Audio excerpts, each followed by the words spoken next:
Encore. Dieu fait toutes choses en son temps. Ce n'est pas ta pression qui pousse Dieu à agir. Ce n'est pas tes prières, tes jeûnes, tes sacrifices qui poussent Dieu à agir. C'est ta foi, mais ta foi doit t'expliquer et te faire comprendre que Dieu fait toutes choses bonnes en son temps.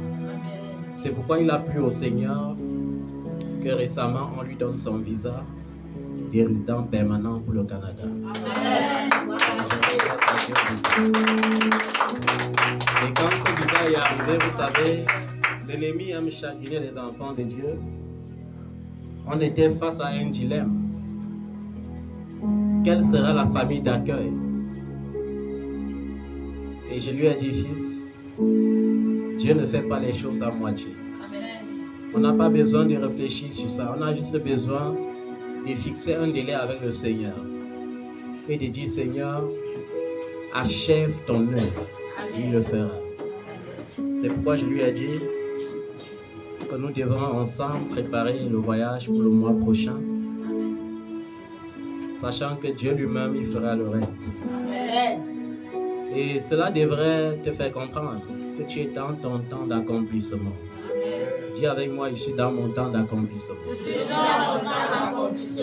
Alors, peu importe ce que tu attends, que ce soit le visa, que ce soit la carte de séjour, que ce soit la naturalisation, il faut que tu saches que la gloire de Dieu s'est rapprochée.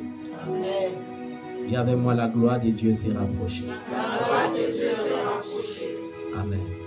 Et quand Dieu accomplit ces choses, nous devons de lui rendre grâce. Alléluia. Il fait comment? La seule façon de rendre grâce à Dieu, c'est de l'offrir réellement son cœur. Est-ce que tu offres réellement ton cœur à Dieu? Alors, si tu offres ton cœur à Dieu, je veux que tu saches une chose. C'est que même ce qui se passe avec ton frère, c'est une rémunération. Dieu paye ceux qui le cherchent. Parce qu'il y a plusieurs ici qui sont dans ce ministère par son canal. Ça veut dire que s'ils ne m'avaient pas connu, ces gens ne m'auraient pas également connu. Et c'est comme ça qu'on reprend Jésus. Quand j'ai goûté Jésus et que j'ai vu qu'il est bon, je ne dois pas garder pour moi. Je dois partager. C'est pourquoi lorsque Jésus a délivré le démoniaque, il a dit au démoniaque qui insistait, je veux te suivre. Non, ne me suis pas. Va plutôt dans ta famille et raconte ce que Dieu a fait pour toi. Amen. Alléluia. Amen. Quand tu as goûté Jésus, ne le garde pas pour toi. Il y a certains même dans les familles qui sont comme ça. Dès qu'ils goûtent Jésus et que Jésus leur donne un miracle, ils veulent être le seul qui a reçu un miracle dans la famille. L'esprit de compétition vient. Non, Jésus m'a fait me marier, je ne veux pas que mes soeurs se marient. Il ne faut pas que quelqu'un soit comme moi. Jésus m'a fait voyager, il ne faut pas que quelqu'un voyage aussi comme moi. Jésus m'a fait avoir l'argent, il ne faut pas que quelqu'un ait l'argent. Et c'est déjà une notion d'égoïsme. Lorsque Jésus t'a béni, tu dois souhaiter que cette même grâce soit la portion des autres. Lorsque Jésus t'a béni, tu dois souhaiter de tout ton cœur que les autres jouissent de cette bénédiction. Sans cela, tu seras une graine de méchanceté. Alléluia. Amen. Nous allons parler de la genèse de la création encore aujourd'hui jusqu'au salut. Dis avec moi la genèse. La genèse. C'est le début de mon histoire. Alléluia. Amen. Et tu dois savoir que nous avons été tous créés par Dieu en tant que créatures de Dieu, mais nous ne sommes pas tous les enfants de Dieu. Nous avons été tous créés par Dieu, nous sommes d'accord? Mais nous ne sommes pas tous les enfants de Dieu. Il y a une différence entre la créature et l'enfant. C'est pourquoi lorsque tu lis la Genèse, tu te rends compte que lorsque les hommes ont commencé à peupler la terre, Dieu a voulu par plusieurs fois réparer le mal qu'Adam avait causé au jardin d'Éden. La Bible dit que les fils de Dieu sont venus sur la terre, mais au lieu d'accomplir la mission, ils ont plutôt convoité les filles des hommes. Ils ont dit, quand tu lis dans Genèse chapitre 5, Genèse chapitre 6, autant pour moi. À partir du verset 1, la Bible dit, « Et les fils de Dieu virent que les fils des hommes étaient belles. » Alléluia. Tu as vu comment Dieu t'a créé, toute belle, toute magnifique. Même comme tu aimes compliquer, il faut que tu saches d'abord que tu es belle. Parce que parfois, c'est pas complexe que tu veux encore tout gâter ta beauté. Tu veux gâter ta beauté, tu contestes avec Dieu, il t'a créé noire, tu veux devenir brune. Il t'a créé brune, tu veux devenir blanche. Non, non, ne conteste pas avec l'Éternel ton Dieu. Il t'a créé belle. C'est pourquoi lorsque les anges sont arrivés, ils ont vu que les fils des hommes, les filles des hommes étaient belles. Amen. Et ils ont convoité. Et la Bible dit, ils ont connu les filles des hommes. Et les filles des hommes ont engendré des géants sur la terre. Ça veut dire que ce n'étaient plus les êtres créés par Dieu. Est-ce que tu me comprends bien? Amen. Les géants qui naissaient de cette union n'étaient plus les gens que Dieu avait créés avec la terre. Il avait soufflé dans leur narine. Amen. Et c'est la même chose lorsque toi tu vas en boîte de nuit et que tu finis avec un fantôme, avec un esprit méchant, avec un esprit de cimetière. Vous ne pouvez pas faire un enfant ordinaire. Est-ce que tu comprends ça? C'est pourquoi en Genèse chapitre 6, à partir du verset 5, la Bible dit, « L'Éternel vit que la méchanceté des hommes était grande sur la terre, et que toutes les pensées de leur cœur se portaient vers le mal. L'Éternel se repentit d'avoir fait l'homme sur la terre, et il fut affligé dans son cœur. » Le plus grand péché que tu peux commettre, c'est de rendre le cœur de Dieu triste. Peut-être tu ne le sais pas. Il y a les gens qui rendent le cœur de Dieu triste encore. Et la Bible dit que Dieu s'était justement repenti d'avoir créé l'homme à cause de cette tristesse qui affligeait son cœur. Parce qu'il voyait la méchanceté. Mais au verset 8, qu'est-ce qu'il dit? Mais Noé trouva grâce aux yeux de l'Éternel. Pourquoi Noé a trouvé grâce aux yeux de l'Éternel? Parce qu'il avait encore la semence de cet homme qui n'avait pas fait le mélange. Il était encore un homme créé à l'image et à la ressemblance de Dieu.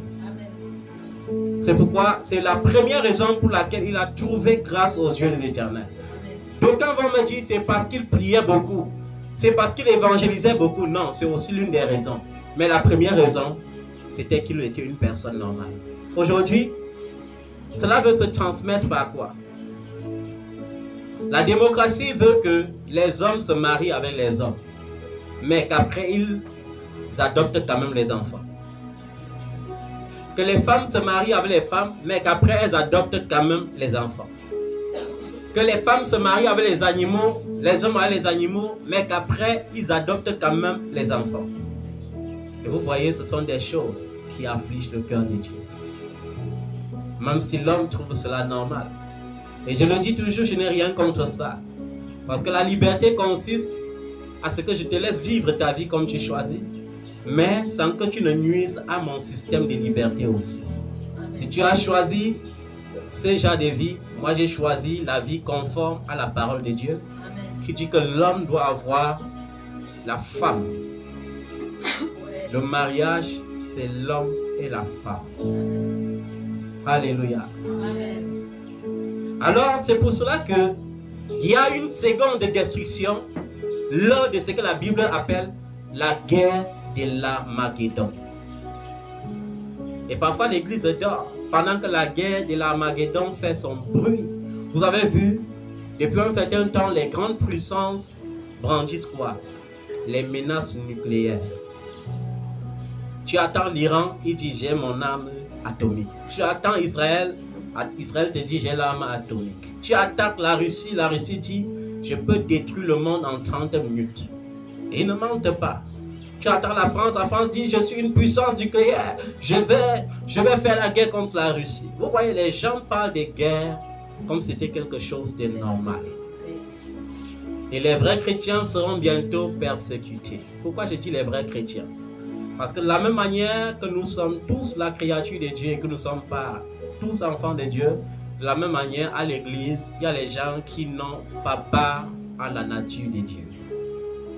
Ceux-là ne peuvent pas être persécutés parce qu'ils n'ont pas Dieu en eux.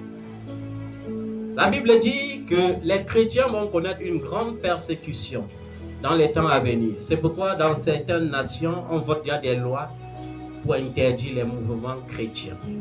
On ne parle pas ici des mouvements religieux qui font les bruits. On parle ici des vrais chrétiens qui sont imitateurs de Christ. On vote, il y a des lois pour les attaquer. Et cela devra t'interpeller sur le son de la septième trompette. Est-ce que tu es réellement prêt? Ou bien tous les jours tu médites, tu dors, tu rappelles à Dieu combien tu es malheureux, malheureuse, combien tu n'arrives pas à être heureux, combien ton souhait c'est d'être heureux, et ta part de bonheur se résume sur les biens temporels qui vont bientôt passer. Ne vous amassez pas des trésors dans ce monde, où la teigne ronge et où la rouille peut détruire, mais amassez-vous des trésors dans le ciel, où ni la teigne ne peut rouiller, ronger, ni la rouille ne peut détruire. C'est ce que le Seigneur désire. Dieu s'était repenti, mais Noé avait trouvé grâce à ses yeux. Amen. Il fallait détruire la race qui n'avait pas été prévue au commencement. Une race qui s'aimait la méchanceté, la race des géants, qui s'aimait la terreur sur la terre et qui se multipliait également, parce que ces gens d'esprit partaient encore, couchaient avec d'autres femmes et multipliaient encore et multipliaient et remplissaient la terre. Et la Bible dit, dans la suite de ces versets, que Dieu, dans les temps fixés, avait dit à Noé, avertis-les que je vais les détruire par le déluge. Comme exactement aujourd'hui, où on avertit les gens, rangez vos vies, le Seigneur est proche, le Seigneur est à la porte. Mais les gens disent, on a déjà le salut, même si on vit n'importe comment, Dieu ne peut plus nous envoyer en enfer. Ce n'est pas l'évangile de Jésus-Christ là-bas, c'est l'évangile des démons. Parce que Jésus a dit qu'il y a des gens qui ne peuvent pas hériter le royaume des cieux. Il a cité ces genres de gens. Il a cité les cupides. Il a cité les impudiques, les idolâtres, les ravisseurs, les gens qui pratiquent le mensonge. Il a dit, ces gens n'hériteront pas le royaume des cieux. J'ai envie de pleurer à chaque fois que je vois les hommes de Dieu avoir le courage de prêcher dans leurs églises que même si tu pêches, il suffit de demander pardon, comme si pécher était normal. J'ai envie de te dire que moi-même, je ne suis pas saint. Parce que tant que je suis dans cette tente, qui est ma chair, je suis gouverné toujours par deux esprits. La dimension spirituelle qui est éternelle et qui m'attire vers la vie éternelle, et la dimension charnelle qui est vendue au péché et qui m'attire vers le péché. Mais j'ai envie de te dire que comme Paul le disait, je lutte fortement pour tenir cette chair assujettie afin de demeurer agréable à mon Dieu. Et c'est ce que toi tu devrais faire. Il n'y a aucun prétexte que tu peux m'apporter pour me dire que le péché a triomphé de toi. Aucun prétexte. Parce que dis-moi un peu, même lorsqu'un homme t'invite dans un snack bar, est-ce qu'il vient te porter pour t'amener là-bas? Parfois, il prend juste ton numéro de téléphone, il t'appelle. C'est toi qui par ta volonté t'en vas. Et quand il t'amène dans les auberges, est-ce qu'il te force? Est-ce qu'il te porte pour t'amener là-bas? Non. Ça veut dire que tu le fais parce que tu veux. C'est pas parce que tu ne veux pas, c'est parce que tu veux.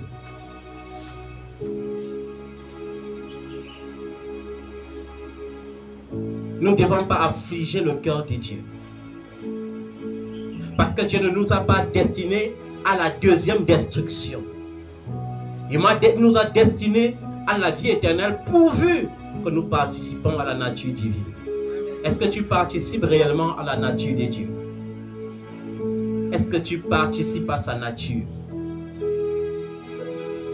Parce qu'aujourd'hui, l'église est devenue un centre où on fait tellement le théâtre. Et l'homme de Dieu, lorsque l'échec vient, il se justifie. Quand quelqu'un meurt, l'homme de Dieu fait comme si la mort n'était plus normale. C'est parce que la personne ne m'obéissait pas. S'il t'obéissait, il allait vivre éternellement sur la terre. Ne soyons pas des hommes prétentieux. Servons Christ. Alléluia. Et quand Dieu s'est repenti, au temps fixé, la Bible dit, il a laissé la pluie tomber sur la terre pendant 40 jours et 40 nuits. Mais avant ça, il avait demandé à Noé de se fabriquer l'arche. Et quand Noé fabriquait l'arche, on se moquait de lui. Et quand Dieu te sauve, il te sauve avec ta famille. Amen. C'est pourquoi Dieu n'a pas sauvé seulement Noé, il a sauvé Noé ainsi que sa femme, ainsi que ses filles et leur mari. Est-ce que vous comprenez ça? Ainsi que ses fils et leurs femmes. Ils étaient au nombre de 8. C'est pourquoi il dit toujours, si la terre était peuplée en ce temps-là, peut-être de 2 milliards de personnes, et que 8 seulement ont été sauvés, ça devrait t'interpeller. Ça devrait aussi m'interpeller. 8.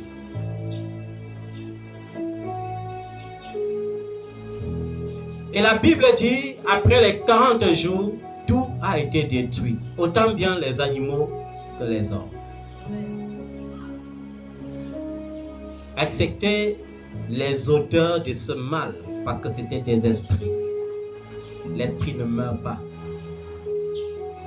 C'est pourquoi lorsqu'ils voulaient rentrer au ciel, la Bible dit, Dieu les avait fermé la porte du ciel. Ils sont allés rejoindre leur maître, le Dieu de la rébellion.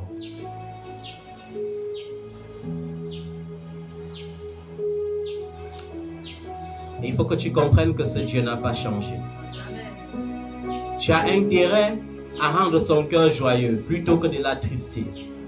Rendre le cœur de Dieu joyeux, c'est savoir vivre la vraie justice. C'est savoir répandre la joie. Parce que la joie n'est pas vivante si elle t'appartient à toi seul. Tu es sur cette terre pour contaminer les gens avec la joie que Dieu te donne. Tout comme tu les contamines avec la vie que Dieu te donne, tu dois les contaminer avec la joie que Dieu te donne. Est-ce que tu sens la bonne odeur de Christ partout où tu vas? Est-ce que tu sens cette bonne odeur? Et on vous a démontré que pendant la progression de la création, il y avait les hommes qui n'étaient pas créés, mais qui étaient fabriqués, issus des démons et des filles des hommes, qui ont été détruits. Mais de la même manière, aujourd'hui, les gens prétextent être la créature de Dieu. On ne conteste pas. Mais ce qui participe à la vie éternelle, ce n'est pas la créature de Dieu. S'il fallait que la créature de Dieu participe à la vie éternelle, alors cette terre n'allait jamais être détruite. Mais la Bible le dit clairement, il y aura un nouveau ciel et une nouvelle terre, parce que l'ancienne terre sera détruite.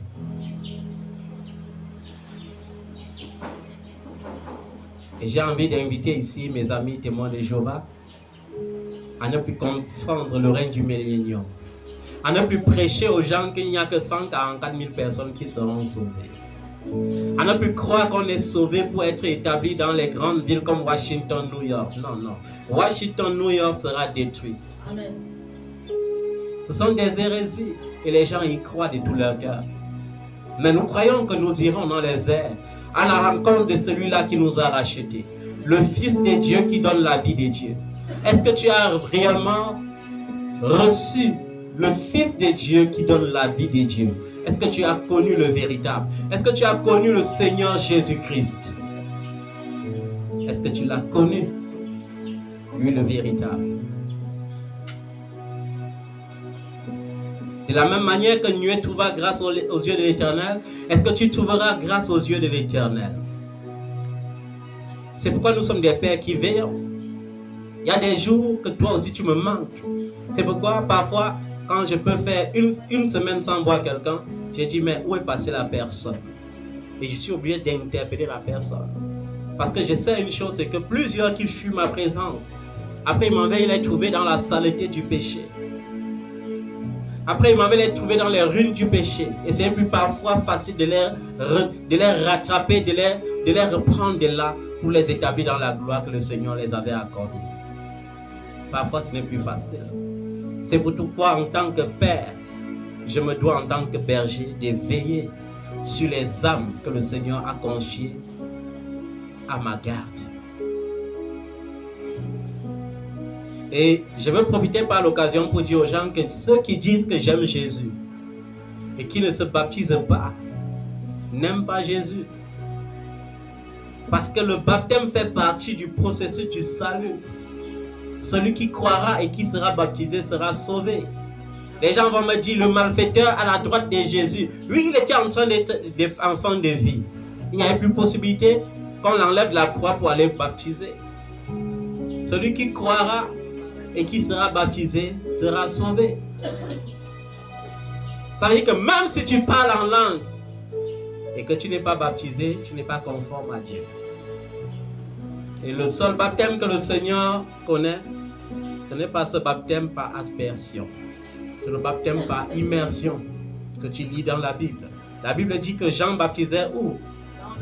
Dans le Jourdain. La Bible dit que les disciples de Jésus-Christ baptisaient où? À Hénon. Parce que là-bas, il y avait beaucoup d'eau. On n'a pas dit qu'ils partaient baptiser les gens dans une bassine, ou bien ils ramassaient le gobelet d'eau pour verser sur la tête. Le baptême n'est pas un symbole. Le baptême n'est pas un sacrement. Le baptême, c'est plus que ça. C'est la communion avec la vie du Fils de Dieu. Quand tu te baptises, ça veut dire que tu as réellement accepté de mourir avec le Seigneur. Tu as réellement accepté de ressusciter avec lui. C'est ça le rôle du baptême. C'est pourquoi même lorsque la foi est faible, c'est parce que tu n'as pas de communion avec Jésus. Sans Jésus, qui peut avoir la force de combattre le péché? Sans Jésus, qui peut se libérer du péché? Parce que le seul qui a vaincu le monde, c'est Jésus. Maintenant, tu peux prendre des résolutions qui peuvent t'améliorer, mais qui ne peuvent pas te changer. Mais si tu prends des résolutions avec Jésus, parce qu'il a vaincu le monde, ça ne peut pas t'améliorer, ça va te changer. C'est pourquoi il y a des gens qui luttent contre le péché, mais n'ont jamais la victoire, parce qu'ils n'ont pas Jésus. Il n'y a que Jésus qui peut te donner la victoire sur le péché. C'est pourquoi il est important que tu le reçoives réellement dans ta vie. Il y a plusieurs qui sont à l'église, mais qui n'ont jamais fait cette expérience réelle d'avoir reçu réellement Jésus-Christ comme Seigneur.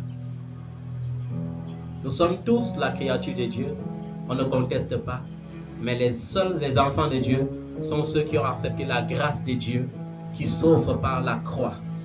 Qui s'offrent par quoi? Par la croix. Parce que nous ne prêchons pas Jésus comme les gens prêchent, mais nous prêchons Jésus crucifié, le Jésus de la croix. Le Jésus de la croix qui n'est plus à la croix, mais qui par la croix a vaincu le monde. Mais qui par la croix a vaincu les maladies. Mais qui par la croix a vaincu les tribulations. Mais qui par la croix a vaincu la pauvreté, la malédiction, a vaincu la mort. Par preuve, Dieu l'a ressuscité des morts. Et il ne s'est pas contenté seulement de se ressusciter. La Bible dit, il est allé, il a prêché aux esprits. C'est pourquoi je veux inviter mon ami catholique à comprendre que le purgatoire n'est que mensonge. Ça n'existe pas. Depuis que Jésus est allé à l'Adès, au séjour des morts, et a prêché aux esprits, le purgatoire n'existe pas. Amen. Prêcher aux esprits veut dire, nos pères Abraham, qui parlaient de lui sans le voir, l'ont vu. Parce que tu ne peux pas être sauvé sans voir Jésus et sans l'accepter. C'est pourquoi il était indispensable que malgré le fait que c'était ceux qui nous ont précédés dans la foi, qu'il aille encore les prêcher et qu'il aille les dire. Vous avez entendu parler du Fils de Dieu. Vous avez parlé du Fils de Dieu. Me voici. Qui croit? Et que les gens disent je crois et dit suivez-moi. C'est pourquoi la Bible dit il a libéré les captifs. Ça me fait mal de voir les gens qui passent encore les temps chaque année à allumer les bougies pour implorer les démons pensant qu'ils pleurent pour leur papa ou pour leur maman décédée. C'est impossible. C'était possible de pleurer et de prier pour une maman, de communier avec une maman. C'est que moi-même qui suis votre père, je le fais chaque année. Parce que j'ai eu la grâce. Aujourd'hui, c'est la fête des mères. Bonne fête des mères à toutes les mères. Les mères, ça fait aussi, c'est aussi une condition du salut. Pour ceux qui ne connaissaient pas, dans 1 Timothée chapitre 2, au verset 15, la Bible dit, elle sera néanmoins sauvée en devenant mère si elle persévère dans la foi et dans la modestie. On parlait ici de qui? De toi. On parle de toi, ma fille. On parle de vous, les femmes. Être mère, c'est aussi une bonne condition du salut. On ne veut pas dire ici que ceux qui n'ont pas d'enfants ont péché. Mais on veut te dire quand même que Dieu dit que une partie de ton salut consiste à devenir aussi mère, pourvu que tu persévères dans quoi? Dans la foi et dans la modestie. Est-ce que tu es dans la foi? Est-ce que tu es dans la modestie? Ou bien est-ce que tu es réellement mère? Parce qu'il y a des gens qui ont des enfants, mais qui ne sont pas des mères. On ne peut pas être mère quand on demeure avec l'esprit des filles. Une fille ne peut pas éduquer parce qu'elle a besoin d'éducation. Comment tu peux être fille et me dire que tu es mère alors que toi tu es fille? Le plus important n'est pas d'avoir accouché, mais de savoir transmettre la bonne éducation. Amen. Si tu ne sais pas transmettre l'éducation, c'est que tu es une fille. Alléluia. Lisez-moi 2 Pierre chapitre 1 verset 4. 2 Pierre chapitre 1 verset 4. 1 Corinthiens 6 verset 9 à 10 également. Galates 6 verset 7. Marc 7 verset 21 à 23. Éphésiens 5 verset 5 à 6. Éphésiens 5 verset 11. Matthieu 18 verset 16 à 18. 2 Thessaloniciens 3 verset 6. On commence par 2 Pierre 1 verset 4. 2 Pierre chapitre 1 verset 4. Amen. Lesquels nous assurent de sa part les plus grandes et les plus précieuses promesses, afin que par elles, vous deveniez participants de la nature divine, en fuyant la corruption qui existe dans le monde par la convoitise. Amen. Ça veut dire un enfant de Dieu ne peut participer à la nature divine que lorsqu'il se sépare de la corruption de ce monde. Amen. Amen. Est-ce que tu es séparé de la convoitise?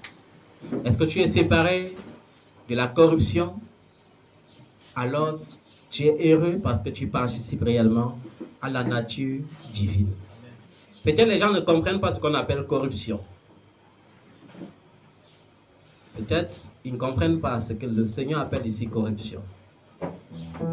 La corruption ici ne consiste pas à aller se faire corrompre ou corrompre. Ça consiste à demeurer dans le système du monde. Sachant que le Seigneur a dit, vous êtes du monde, vous êtes dans le monde, mais vous n'êtes pas du monde.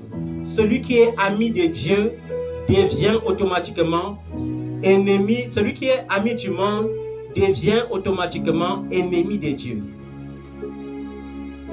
Tous ceux qui vivent dans le monde avec le système du monde sont les gens qui vivent dans la corruption. Peut-être vous ne comprenez pas ce qu'on appelle ici convoitise.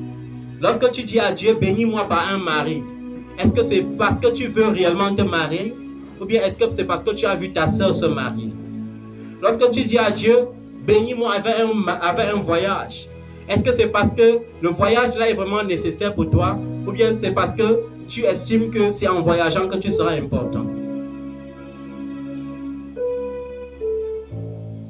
Quand tu dis à Dieu, bénis-moi avec de l'argent, est-ce que c'est parce que tu veux juste de l'argent pour prendre soin de toi et prendre soin des autres, ou bien c'est parce que toi tu convoites l'argent, tu dors, tu rêves tout de l'argent et tu crois que c'est l'argent qui rend les gens importants sur la terre.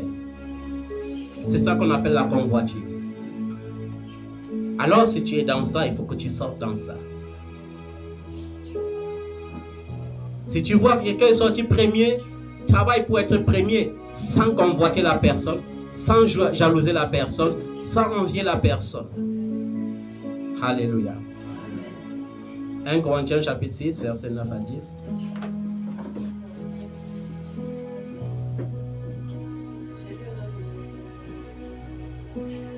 Ne savez-vous pas que les injustes n'hériteront point le royaume de Dieu?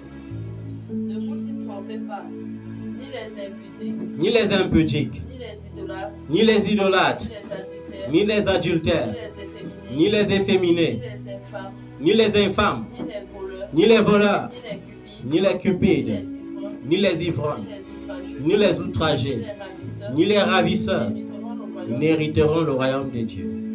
Alléluia. Est-ce que tu comprends ça? On va beau te dire qu'un efféminé c'est aussi un enfant de Dieu. Non, c'est une créature de Dieu. C'est pas un enfant de Dieu. Un efféminé n'héritera pas du royaume des cieux. Un ravisseur n'héritera pas du royaume des cieux. Et tout ce qu'on vient de nommer, c'est que tu as beau être dans l'église, tu as beau louer, tu as beau chanter, gesticuler. Si tu es dans ça, il faut que tu saches que tu n'as pas part au royaume des cieux. Que Dieu nous donne la force de vaincre ces choses. Galates chapitre 6, verset 7. Ne vous y trompez pas, on ne se moque pas de Dieu. Ne vous y trompez pas, on ne se moque pas de Dieu. Ce qu'un homme aura semé, il le moissonnera aussi. Ne vous y trompez pas, Dieu nous connaît tous. Dieu connaît les pensées de chaque cœur. Même lorsque tu fais, Dieu voit déjà à l'avance. Est-ce que vous savez que Dieu a le pouvoir de nous confondre quand il veut?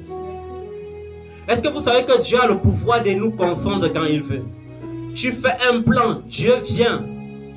Tu te dis, j'ai fait ça, j'ai déjà réussi à 100%. Mais Dieu vient changer tous les plans pour te montrer sa souveraineté. Alors que tu avais conçu ce plan, tu étais sûr à 100% que non, je vais mettre ça à exécution. Mais Dieu te fait vivre le contraire. Parce qu'il est Dieu. Je ne sais pas pourquoi tu sèmes. Si tu sèmes pour l'esprit, c'est-à-dire en vivant par l'esprit de Dieu, par l'esprit de Jésus-Christ, alors tu auras la vie éternelle. Mais si tu sèmes pour ta chair, en pratiquant les œuvres de la chair, qui sont la dissolution, les choses semblables, la convoitise, le mensonge, la jalousie, l'idolâtrie, la magie, les sectes, l'envie, les excès de table, l'ivrognerie, alors tu moissonneras de cela la corruption. Et la corruption, c'est pour ceux-là qui vont aller en enfer. Est-ce que tu as compris, bien-aimé? Le plus important n'est pas de dire Jésus, je t'aime. On prouve à Jésus qu'on l'aime en vivant dans la vérité. On prouve à Jésus qu'on l'aime en pratiquant la sanctification. On prouve à Jésus qu'on l'aime en marchant selon Jésus. Amen. Est-ce que vous comprenez ça? Parce que parfois les enfants de Dieu sont là. Ils disent, Seigneur, tout tarde. Parfois, ce n'est même pas parce que les choses tardent. C'est parce que ton cœur n'est même pas prêt. Je regarde ton cœur n'est pas prêt. Combien d'enfants ont été bénis et sont devenus comme des porcs qui se tournent pour me dévorer, pour me déchirer, pour me jeter dans la boue. Combien d'enfants? Un enfant de Dieu qui s'est marié, il est fier de mettre quoi sur sa photo de profil. Ma fille, si tu te maries aujourd'hui, ta photo de profil pendant un mois sera quel genre de photo de profil? Ta photo de mariage. Mais vous voyez les gens qui se marient parce que c'est même le hasard, parce qu'ils ne savaient même pas qu'ils doivent se marier. 2 jours après, il n'y a plus la photo du mariage qui va démontrer la gloire de Dieu. C'est la photo de la prostitution, la photo de la désolation. Une femme mariée est distinguée par celle qui n'est pas mariée du fait qu'elle cherche à plaire à qui? À son mari et non aux hommes. Et non aux hommes. Lorsque tu es pas marié, tu veux plaire à Dieu, mais tu veux que les hommes t'apprécient parce que tu veux choisir le bon. Vrai ou faux? Mais une fois que tu es marié, tu veux plaire à qui? À ton homme. Cela veut dire qu'il y a les habits que je ne porte que pour mon mari. Mais si je porte déjà ce que je porte pour mon mari, pour tous les hommes, c'est que je ne suis pas une femme mariée. Je suis une aventurière. Ma fille, toi qui espères au mariage, es-tu prête ou bien tu es une aventurière? Es-tu réellement prête ou bien c'est l'aventure? On ne court pas vers l'aventure. Parce que ce qu'on sème, on doit moissonner. Et la Bible me dit, on va même lire cela tout à l'heure. On va le lire. Marc chapitre 7, versets 21 à 23. Et vous devez encore lire cela à la maison pour comprendre que ça ne vaut pas la peine de venir gâcher son temps en disant je veux servir Jésus, alors qu'on sait qu'on doit même aller en enfer, alors qu'on sait qu'on pratique les œuvres pour aller en enfer. Non, non. Moi, je cherche la vie éternelle. Il n'y a point de vie sur cette terre. Même si on me donne tous les milliards maintenant, il y a un moment de 100 ans. Ça ne sera pas le bonheur parce que le don gratuit, la plus grande richesse, c'est la vie éternelle. La vie éternelle veut dire, je vis dans le bonheur d'éternité, en un temps qui n'est pas fixé, qui n'est pas limité, qui est éternel et dans la présence de mon Créateur. Là où je n'ai plus de maladies, là où je ne peux plus vieillir, là où je ne peux plus sentir la pauvreté, la misère de ce monde. C'est ça la plus grande richesse. C'est pourquoi lorsque tu as trouvé cette richesse-là, les autres richesses qui sont terrestres sont obligées de s'aligner devant toi et de te suivre. Marc chapitre 7, versets 21 à 23. C'est la part de l'Éternel. Amen. Car c'est du dedans, c'est du cœur des hommes que sortent les mauvaises pensées, les adultères, les impudicités, les meurtres, les vols, les cupidités, les méchancetés, la fraude, le dérèglement, le regard envieux, la calomnie, l'orgueil, la folie. Toutes ces choses mauvaises sortent du dedans et souillent l'homme. Est-ce que vous avez compris? C'est pourquoi il est important de traiter l'intérieur. Il est important de traiter le cœur. Ce n'est pas seulement important de dire mon cœur c'est la maison de Dieu. Est-ce que ton cœur est vraiment la maison de la sainteté? Est-ce que ton cœur est dirigé par la justice? Est-ce que ton cœur est dirigé par la vérité? Parce que la Bible dit c'est de l'intérieur que viennent les convoitises. C'est de l'intérieur que viennent les envies, les adultères, la cupidité. Tout ce qui peut te mener en enfer, ça vient de l'intérieur. Est-ce que tu traites durement ton intérieur? Est-ce que tu traites ton cœur par le miroir de la parole de Dieu? Si tu lis d'ailleurs même la parole de Dieu. Si tu lis même d'ailleurs. Parce qu'il y a des enfants ici qui ont encore leurs anciennes habitudes. Lorsqu'ils étaient religieux, ils ne lisent jamais la parole de Dieu. Ils n'ouvrent la parole de Dieu que lorsqu'il a un problème, il faut qu'il lit les psaumes. Parce qu'il se dit, les psaumes là, c'est la prière puissante. Il y a les psaumes pour la richesse. Il y a les psaumes pour le mariage. Il y a les psaumes pour l'enfant. Je veux l'enfant, donc je veux lire tel psaume. Je veux la richesse, donc je veux lire tel psaume. Mes affaires vont mal, donc je vais lire tel psaume. Dieu veut que tu lises sa parole. C'est dans sa parole qu'il y a la prospérité. C'est dans sa parole qu'il y a la vie. C'est dans sa parole qu'il y a la stabilité que tu recherches. C'est dans sa parole qu'il y a la paix que tu recherches. C'est dans sa parole. Est-ce que tu lis sa parole? Et je t'invite à lire encore cette parole. Éphésiens chapitre 5. Éphésiens chapitre 5, verset 11. J'ai lu au nom puissant et souverain de Jésus. Amen. Et ne prenez point part aux œuvres infructueuses des ténèbres. Et ne prenez point part aux œuvres infructueuses des ténèbres. Mais plutôt condamnez-les. Bien-aimés, je vais vous dire une chose. Il ne faut pas voir que votre père est trop gentil. Non, je ne suis pas gentil, je suis bon. La gentillesse n'est pas le fruit de l'Esprit de Dieu. C'est la bonté qui est le fruit de l'Esprit de Dieu. Et ma bonté s'exprime par mon amour. Et mon amour pour toi peut me pousser même à me séparer de toi. À me séparer de toi si je te trouve en faute. Je t'avertis, tu fais. Je t'amène devant un témoin, tu fais. Je t'amène devant l'église, tu fais. Si je continue de te garder, ça veut dire que je participe aux œuvres des ténèbres que tu pratiques. Alors que je dois plutôt les condamner. Amen. Tu dois plutôt faire comment? Condamner.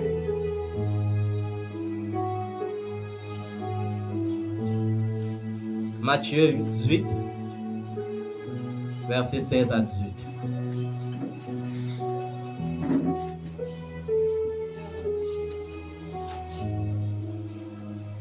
Mais s'il ne t'écoute pas, prends avec toi une ou deux personnes. Versets 16 à 18. Matthieu 18, versets 16 à 18. Je lis de la part de l'Éternel. C'est ça que tu es en train de lire.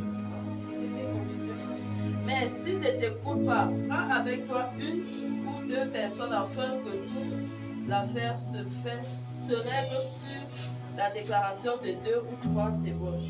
S'il refuse de les écouter, dis-le à l'Église. Et s'il refuse aussi d'écouter l'Église, qu'il soit pour toi comme un païen et un publicain. Je vous le dis en vérité, tout ce que vous lierez sur la terre sera lié dans les cieux, et tout ce que vous délierez sur la terre sera délié dans les cieux. Amen.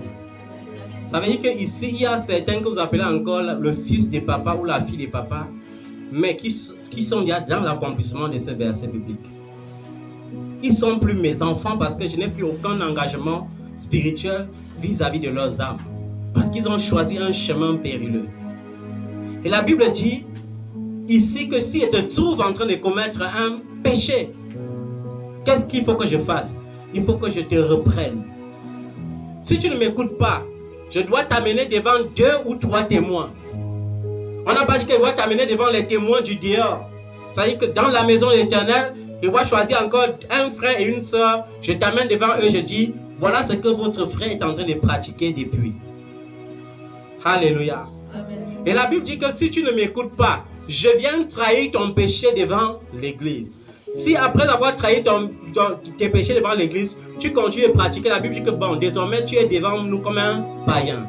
Et par conséquent, je ne dois plus rien partager avec toi. C'est-à-dire que je n'ai même plus le droit de m'asseoir dans un même endroit pour manger avec toi. Je n'ai même plus le droit de t'assister. Peut-être vous ne comprenez pas bien ce verset. C'est biblique. Ça ne va pas à l'encontre de l'amour de Dieu. Ça va de pair avec la vraie pratique de l'amour de Dieu. Est-ce que vous comprenez ça? Je dis ça parce que il y a une soeur qui m'a dit tout récemment, papa, j'ai une soeur, une de mes amies que j'apprécie beaucoup, mais qui me dit,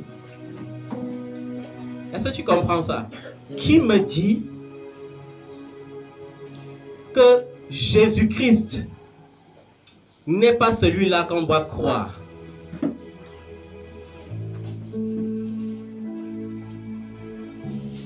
Est-ce que quelqu'un comprend bien ce que j'ai dit? Qu'elle aime le Seigneur, mais elle ne veut pas accepter que Jésus-Christ est Dieu. Elle ne veut pas accepter que Jésus-Christ est qui?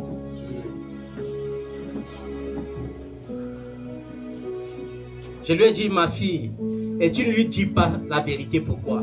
Elle me dit, parce que j'ai peur de perdre son amitié. Je dis, ma fille, ce que tu joues, c'est un jeu dangereux. Parce que ça peut t'amener en enfer. L'amitié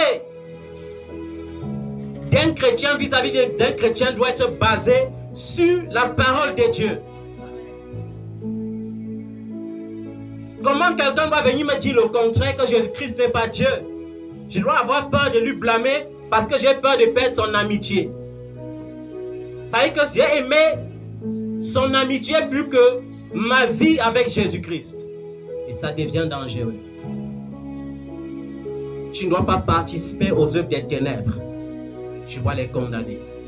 Vous avez vu le Seigneur, il dit, si quelqu'un aime son père ou sa mère, et il ne s'arrête pas là, ou sa famille, il ne s'arrête pas là, il parle encore, il dit plus, même sa propre vie, plus que moi, il n'est pas digne de moi. Ça veut dire que quoi? À un moment donné, il faut faire comme ce papa. Il avait le pouvoir de dire à l'enfant prodigue, je ne te donne pas les biens, même si tu prends la machette. mais il lui a donné les biens et il a dit, va faire de ça ce que tu veux.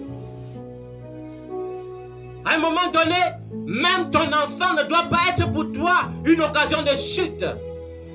Même ton frère, même ta soeur. Parce que ton vrai frère, ta vraie soeur, c'est ceux-là qui écoutent la parole de Dieu et qui mettent en pratique. On n'a pas dit ceux qui viennent à l'église. On a dit ceux-là qui écoutent la parole de Dieu et qui font comment? Qui mettent en pratique. Parce que tout le monde peut écouter, mais tout le monde ne peut pas mettre en pratique. C'est pourquoi lorsque tu dis à un religieux, sors de la religion, il dit non, ma mère était, mon père était. J'ai envie de dire à quelqu'un que ma mère était catholique. Mais elle n'est pas quittée de ce monde sans que n'ait le temps de lui dire, maman, tu es dans l'erreur. C'est Jésus-Christ qu'il faut servir, ce n'est pas une religion. J'ai pris la peine de lui dire ça. J'ai pris la peine de lui dire, confesse le Seigneur Jésus-Christ, maman. Sans cela, c'est l'enfer qui t'attendra. Ne dis pas, j'ai enfanté un élu. Parce que même Marie qui a enfanté Jésus, selon la chair, a cru en Jésus pour être sauvée.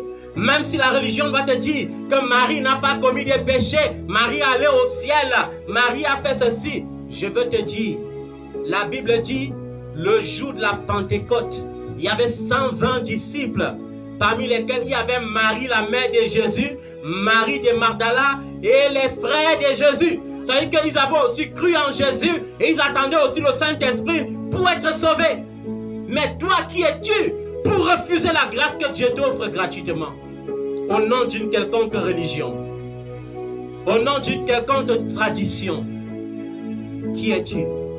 Parce que le plus grave péché consiste à refuser l'amour que Dieu t'offre. Et aujourd'hui, au travers de ce culte, il faut que tu comprennes qu'il y a la différence. Et cette différence, c'est que nous sommes tous la créature de Dieu, comme je l'ai dit au départ, mais nous ne sommes pas tous les enfants de Dieu. Alors ne peut être sauvé que celui qui est enfant de Dieu. Ne te vante pas d'être créature, parce que même ce manguier que tu vois dehors est une créature de Dieu. Même ces oiseaux que tu vois voler dans le ciel, ce sont des créatures de Dieu. Mais Dieu a besoin des enfants de Dieu. Et on ne peut être enfant de Dieu qu'au travers de l'acceptation de Jésus-Christ comme Seigneur et Sauveur personnel. Ce n'est que lorsque tu as accepté et que tu as cru en sa mort et en sa résurrection que tu deviens enfant de Dieu. Est-ce que tu as cru en sa mort? Est-ce que tu as cru en sa résurrection? Est-ce que tu as cru que c'est pour toi qu'il a été crucifié? Alors tu es bien heureux. Au cas contraire, tu iras en enfer. Même après avoir accepté le Seigneur Jésus, il faut lutter pour préserver le salut. Parce que de la même manière que Dieu s'était repenti dans Genèse chapitre 6 d'avoir créé l'homme, Dieu peut se repentir de t'avoir accordé le salut si tu ne te montres pas digne du salut. Et c'est ce mensonge que les pentecôtistes continuent à prêcher aujourd'hui. Non, si tu es en Jésus, si tu pêches, tu ne peux pas aller en enfer parce que tu l'as déjà accepté. Et vous avez compris la liste des péchés. Dieu ne peut pas dire quelque chose et son contraire. Aucun idolâtre, aucun ravisseur, aucun magicien, aucun de ceux qui pratiquent les sectes pernicieuses n'aura pas au royaume de Dieu et sa justice. Aucun.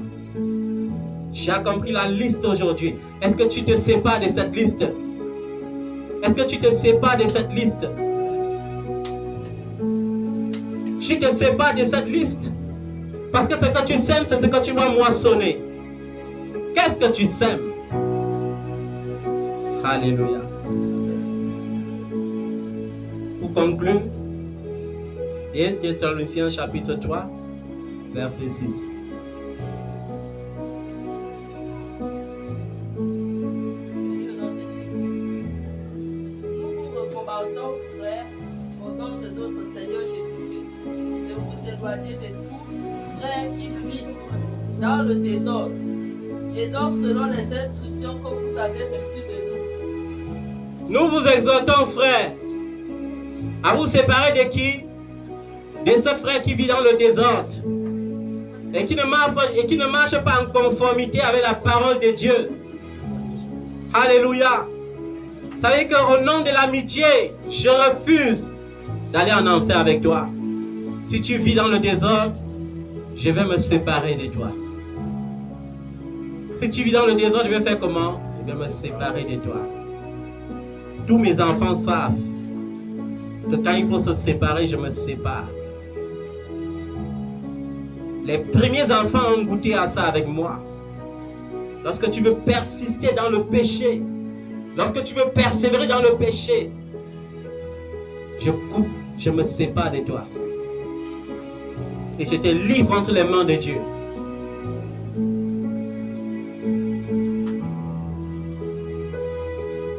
Alors en résumé, tu as compris pourquoi Dieu avait détruit le monde avec les premiers hommes. C'était parce que ce n'étaient plus des hommes créés selon le plan de Dieu. C'était des méchants qui avaient rempli la terre par la volonté des anges déchus. Et Dieu ne pouvait pas laisser cette race subsister. Et Dieu a sauvé Noé, pas parce que Noé était plus juste, mais parce qu'il était un homme normal, un homme créé à l'image et à la ressemblance de Dieu. Et je veux te dire, c'est la même chose qui se passe aujourd'hui. La race des méchants, c'est cette masse, c'est cette race qui adhère à la démocratie maléfique. Et qui dit que les femmes doivent se marier avec les femmes, que les hommes doivent se marier avec les hommes, que les hommes doivent se marier avec les animaux, que les animaux doivent se marier avec les femmes, et que l'animal est plus important que l'homme. Face aux défis humanitaires, bruit de guerre. Mais si un chien est blessé, et qu'on veut lancer une quête, on est capable de mobiliser en moins d'une heure 1 million d'euros pour soigner le chien. Alors qu'il y a autant d'hommes qui n'ont même pas de couverture dans la rue. Et on appelle ça un monde de démocratie. Vous avez raison, démocratie. Alors bien aimé, ce que tu sèmes, c'est ce que tu vas moissonner. Qu'est-ce que tu sèmes? Si tu sèmes pour la chair en pratiquant les œuvres infructueuses des ténèbres, tu moissonneras la corruption. Mais si tu sèmes pour la justice en marchant selon l'Esprit de Dieu, alors tu moissonneras de la justice quoi? La vie éternelle.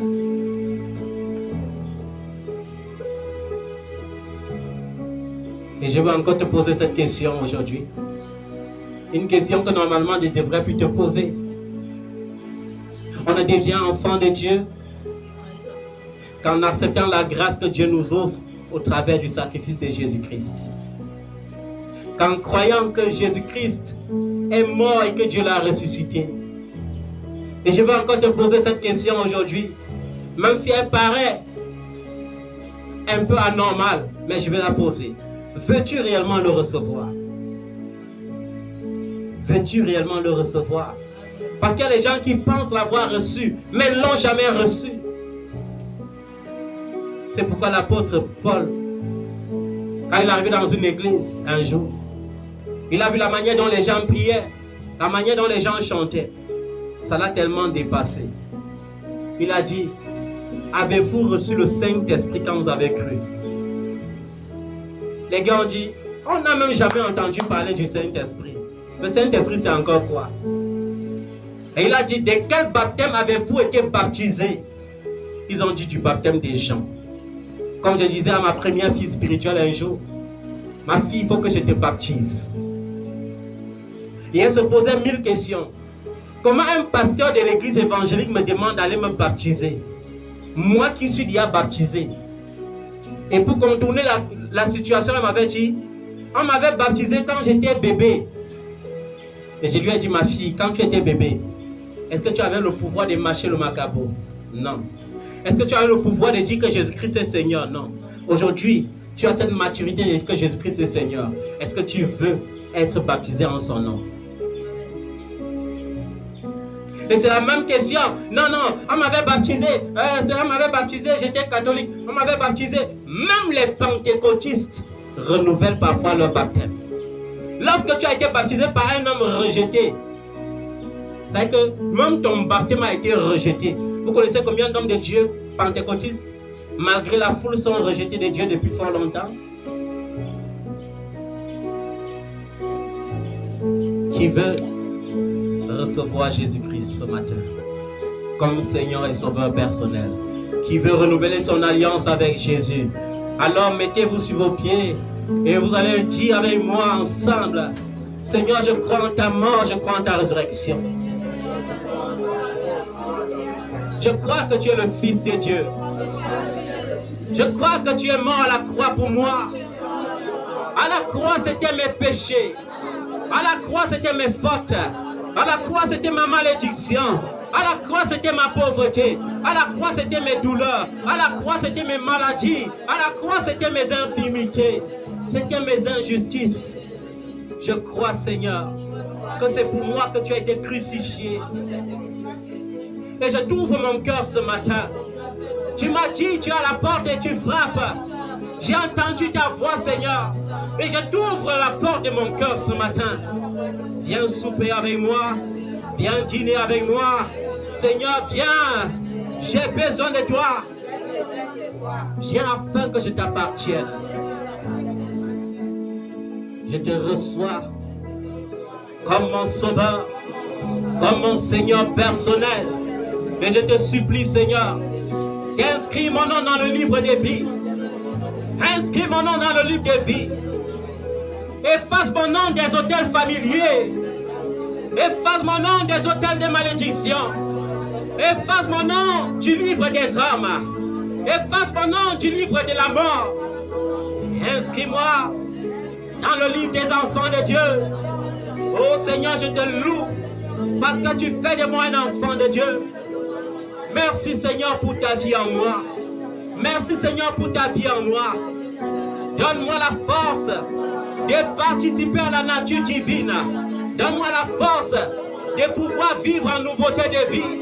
Donne-moi la force de pouvoir vivre en nouveauté de vie. Donne-moi le pouvoir, Seigneur, de vivre en nouveauté de vie. De participer à la nature divine. Investis-moi de la nature divine. Donne-moi la force pour vaincre le vieil homme. Au fond de moi, il y a deux volontés. Mais c'est ta volonté que je recherche. La volonté que je recherche. Et ta volonté, c'est obéir au Saint-Esprit. Et ta volonté, c'est d'obéir à ton esprit. Je ne veux pas obéir à ma chair et à la convoitise de ma chair. Oh Seigneur, donne-moi plus de toi. Donne-moi plus de toi. Plus de ta ressemblance. Plus de ton amour. Plus de toi, Seigneur. Merci, Jésus. Plus de toi, Seigneur. Plus de toi. Plus de ta ressemblance. Plus de toi. Plus de reconnaissance de ta gloire. Ta majesté, Seigneur, plus de toi. Plus de toi, Seigneur, plus de toi. Plus de ta ressemblance, plus de toi. Plus de reconnaissance de ta gloire, de ta volonté. Seigneur, plus de toi, plus de toi, Seigneur, plus de toi, plus de ta ressemblance, plus de toi, plus de reconnaissance de ta voix, de ta volonté. Seigneur, plus de toi. Alléluia. Parce que tu as reçu le véritable, je prie que la grâce de Dieu coule sur toi. Je prie qu'il renouvelle tes forces. Je prie qu'il te fortifie. C'est un chemin solitaire. C'est un chemin difficile Cela veut dire qu'il y aura des temps où tu seras marginalisé à cause du nom de Jésus. Il y aura des temps où les gens diront que tu es fou à cause du nom de Jésus. Il y aura des temps où les gens vont te délaisser, t'isoler à cause du nom de Jésus. Mais il faut que tu saches que c'est le chemin par véritable. Le chemin qui conduit à la vie. C'est un chemin difficile, périlleux, solitaire. Et moi-même, je vous le dis, j'ai connu la solitude. J'ai connu le péril. J'ai connu la nudité, la faim. Mais je l'ai connu pour le véritable. Et je peux me réjouir dans le véritable. Parce que lui là, il est capable de te sortir de la boue, de te laver et de te revêtir des habits d'allégresse. L'orphelin devant lui a désormais un père. C'est pourquoi le Fils de Dieu a toujours été ce frère qui m'a comblé. Et je ne saurais jamais l'oublier. Je me rappelle encore dans les années 2000, quand on m'avait annoncé une nouvelle tragique que mon cœur ne pouvait pas bien supporter. Et la nouvelle c'était, ton père est mort. On l'a gardé à la mort pendant 1 mois pour attendre que tu viennes. Et on ne pouvait pas attendre plus longtemps, alors on l'a enterré. Et je n'arrivais pas à croire, pour moi c'était un rêve. Et j'ai dit, mais Seigneur, cet homme, je n'ai jamais été très proche de lui. Et juste au moment où je vais être proche de lui, tu me l'enlèves. Et il m'a comblé de son amour de père. Et je me rappelle encore en 2011, quand il disait à ma maman, maman, je suis vraiment désolé que tu t'en ailles, sans même voir ta postérité. Et j'ai été comblé par la grâce de Dieu. Jésus comble tous les vides de nos cœurs. Jésus est la seule solution pour l'humain. Jésus est la seule solution pour l'humanité. Jésus est le prince des paix qui peut donner la paix. Même dans ces nations qui se soulèvent et qui font des menaces et qui disent la résolution. Il n'y a aucune résolution sans Jésus. Jésus est la vraie résolution que le monde attend. Et tu es prévenu, bien-aimé, que même lorsque le monde prépare avec le fils du péché la guerre de l'Armageddon, et qu'il y aura des lois qui vont lutter contre les chrétiens, je veux dire les enfants de Dieu, alors ne trahis pas ta foi. Reste ferme. Parce qu'il n'y a rien dans ce monde. Il n'y a rien dans ce monde. Et le Seigneur te dit aujourd'hui, comme l'apôtre Paul l'avait dit, as-tu reçu le Saint-Esprit quand tu as cru? J'ai besoin que chacun réponde à ça. Et on répond à ces genres de questions étant debout. J'ai besoin de mon huile d'onction.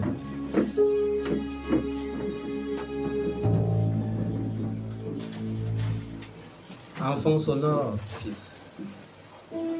As-tu reçu le Saint-Esprit lorsque tu as cru? As-tu reçu le Saint-Esprit?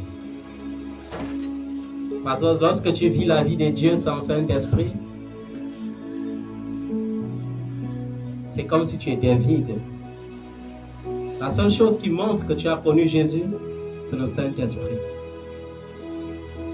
C'est pourquoi la Bible dit que l'apôtre Paul, ce jour, était obligé, après les avoir baptisés, de faire comment?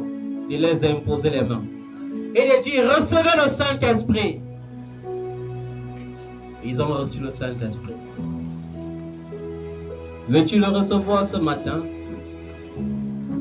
Parce que c'est important pour toi que tu vives avec le Saint-Esprit.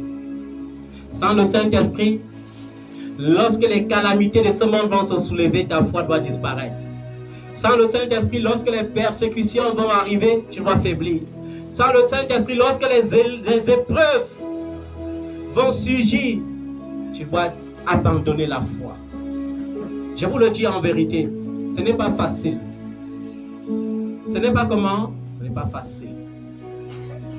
Pour ma part même, il a fallu que Dieu soutienne ma foi. Parce que plusieurs fois, je suis resté comme ça, j'ai dit, Seigneur, je veux abandonner. Seigneur, il faut que j'abandonne. Seigneur, laisse-moi vivre comme les autres hommes. Ensuite, je meurs aussi. Et qu'est-ce qui pouvait pousser un élu à s'exprimer ainsi? Les épreuves, les tribulations. C'est pourquoi Jésus, sachant qu'il y aura des temps difficiles, a dit qu'il a fait comment? Il a abrégé les jours. Il a abrégé les jours à cause de qui? De ses élus.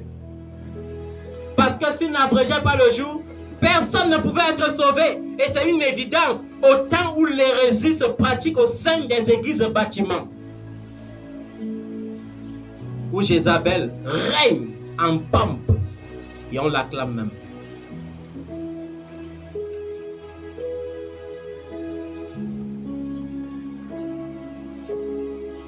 Pose ta main sur ton ventre.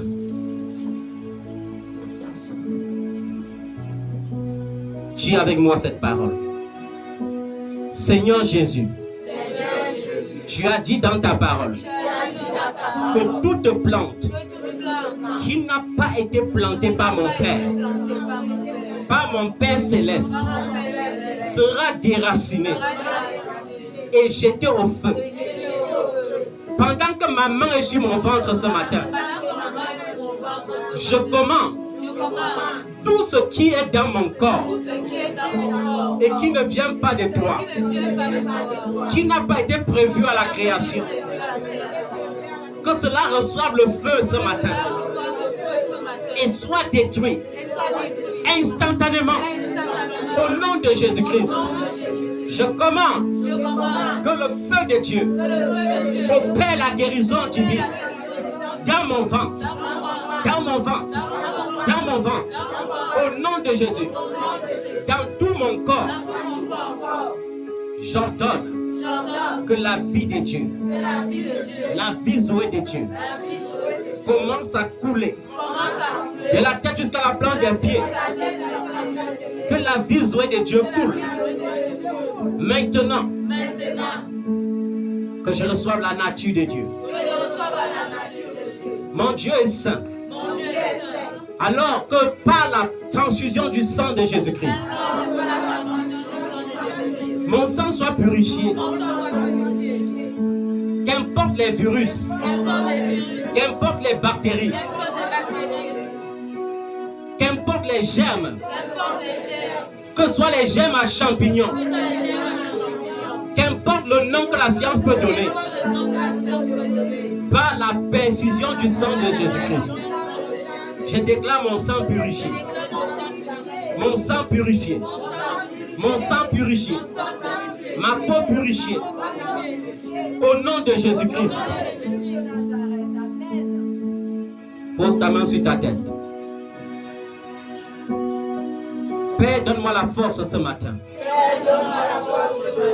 pour vaincre le vieil homme. Viens renouveler mon intelligence. Fais en sorte que ce qui est vertueux, ce qui est digne de louange, ce qui est vérité, ce qui est juste, soit l'objet de mes pensées. Renouvelle mes pensées et délivre-moi de mon ancienne nature. Donne-moi la force de vaincre mon ancienne nature.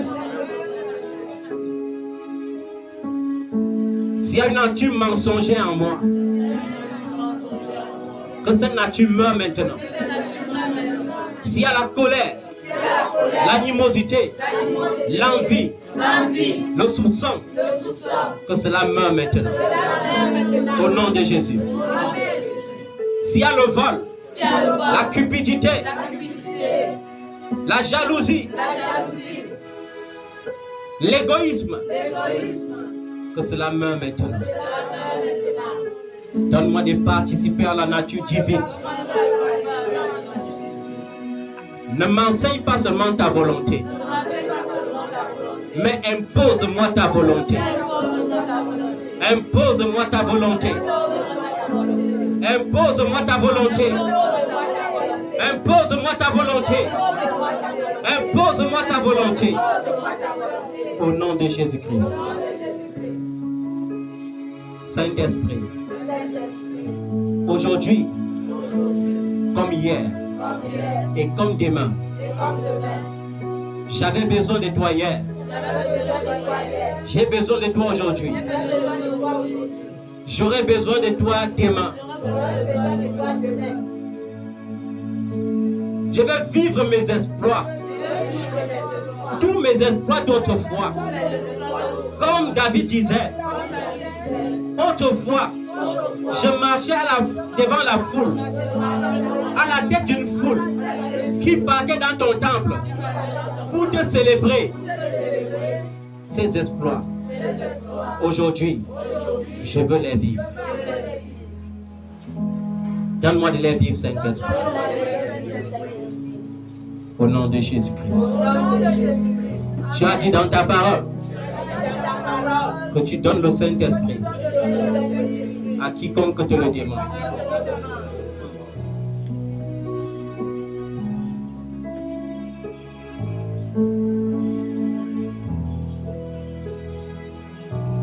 Aujourd'hui, il faut que tu expérimentes toi-même l'huile d'onction. Parce que tu dois l'expérimenter par ta foi. Ce n'est pas parce que je suis sacrificateur que je dois passer le temps à imposer les mains à tout le monde. Tu dois t'imposer les mains toi-même parce que la Bible dit que Christ a fait de nous un royaume de sacrificateurs, étant lui-même souverain sacrificateur. C'est là où ta foi ne doit pas agir que je vais intervenir. Parce que par ta foi, tu dois expérimenter quelque chose avec le Seigneur toi-même. Par ta foi, tu dois expérimenter le Saint-Esprit. Par ta foi, tu dois expérimenter la puissance de Dieu. Par ta foi, tu vas l'inviter toi-même dans ta vie. Tu vas l'inviter. Et par ta foi, tu vas triompher. Parce que lorsque le Saint-Esprit entre dans une vie, lorsque le Saint-Esprit se manifeste dans une vie, le royaume des cieux se manifeste. Et là où le royaume des cieux se manifeste, le miracle se manifeste. Alors il faut que tu l'expérimentes ce matin toi-même, bien-aimé. Agis, agis,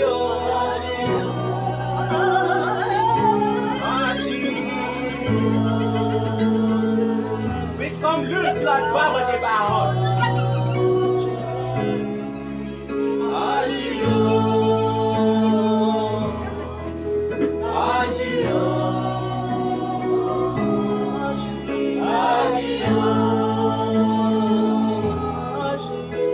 agis, si c'est en surnombre, même ton corps avec.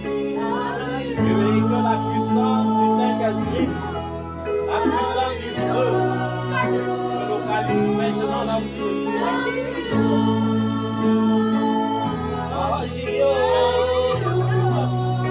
Que ta foi parle en ta faveur ce matin. Agio. Mes larmes te coulent. S'il te plaît, fais quelque chose. Seigneur, nous avons besoin de toi. Papa, agio.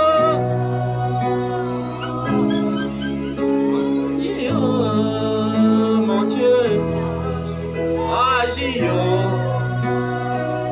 oh, agis.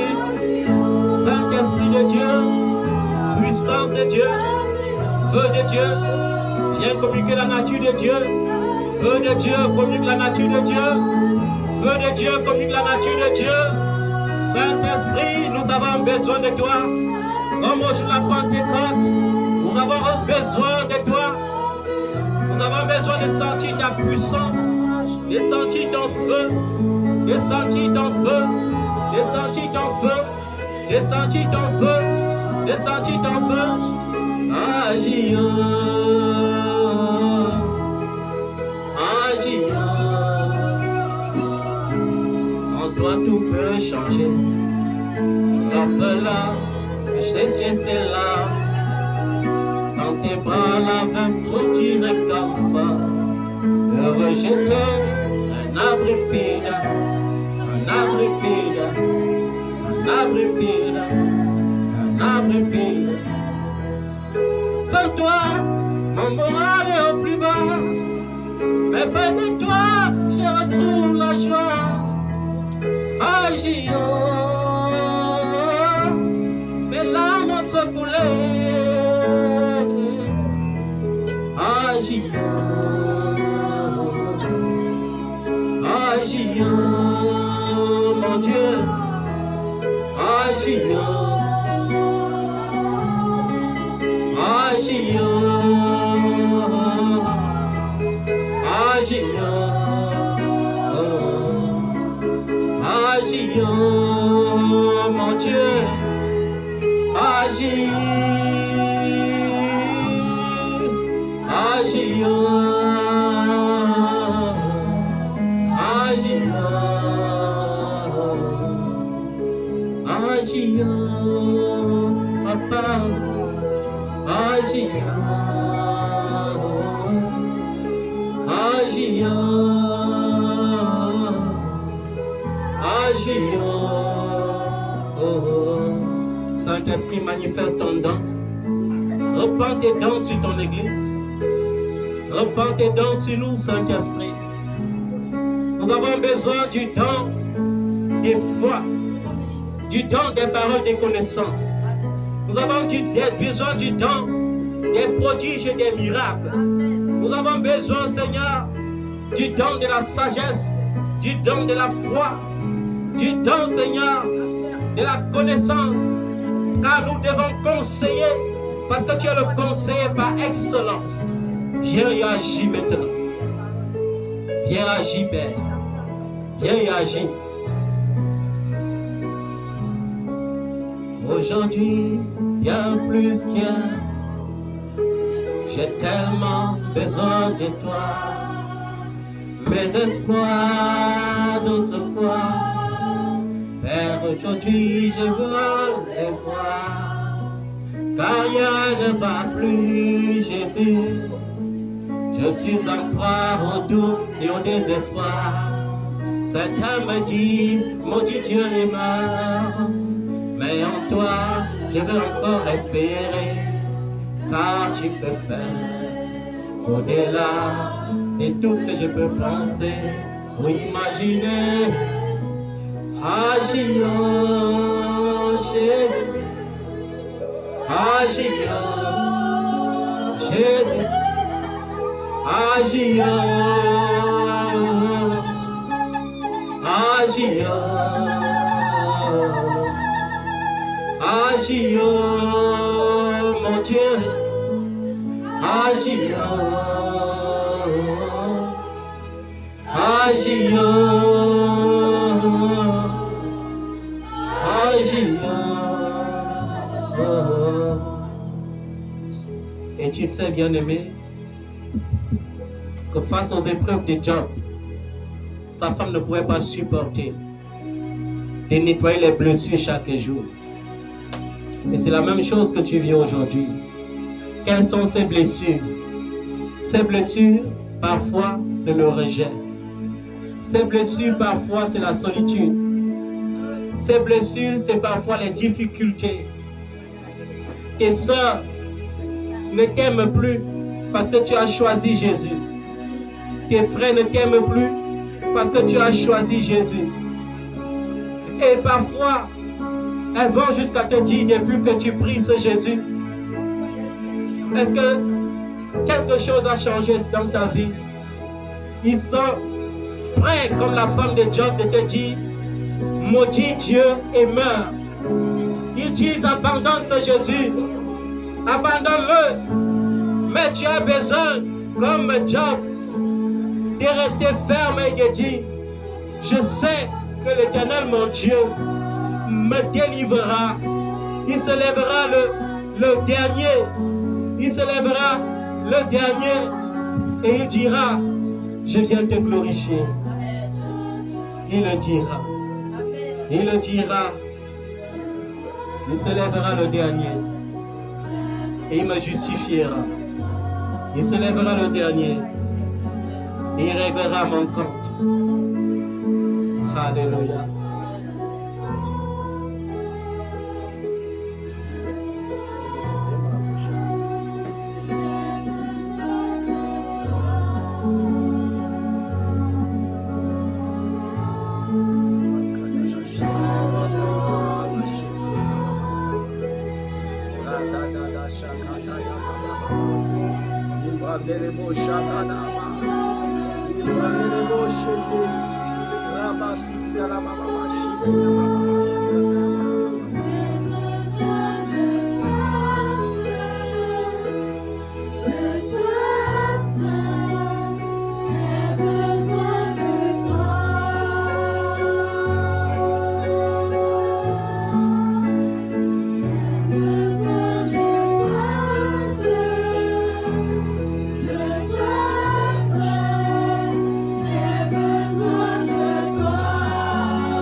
Père, au nom de Jésus de Nazareth, au nom de Jésus-Christ de Nazareth, au nom de Jésus-Christ de Nazareth, j'appelle le Saint-Esprit, tout autre esprit dans ce corps.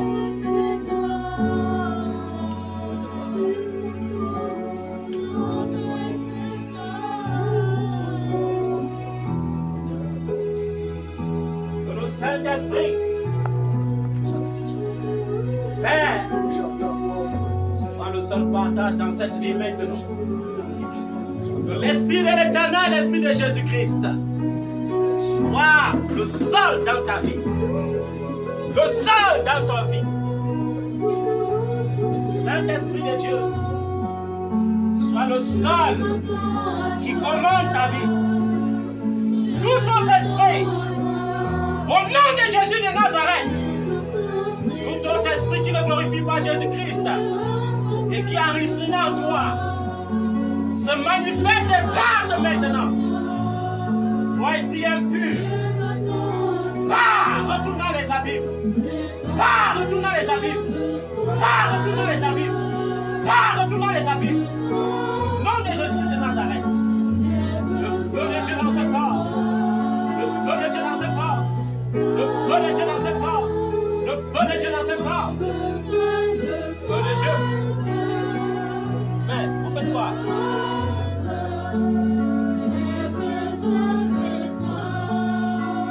Le feu de Dieu. Le feu de Dieu dans ce corps. Tout esprit contraire. Tout esprit contraire. Je relâche le feu, le feu, le feu. De la tête jusqu'à la plante des pieds, le feu. Tu sors de ce lieu étant purifié. La nature de Dieu. Tout ce qui a été décidé dans tes racines.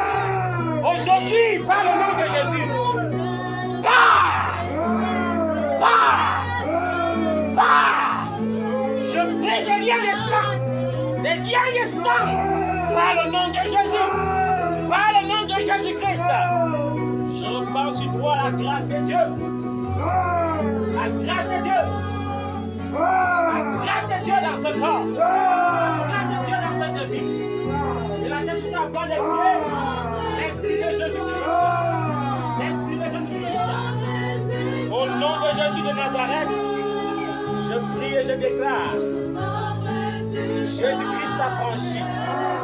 Et tout autre esprit caché. Tout esprit caché. Tout esprit caché en toi. Tout esprit caché en toi. Je vois la lumière sur toi. La lumière. Le Saint-Esprit. Remplis-le maintenant. Et que tout esprit contraire parte maintenant. Cet enfant ne sera pas habité par les esprits. Il ne sera pas habité par les esprits impurs. Il sera habité par l'Esprit de Dieu, par l'Esprit de Jésus.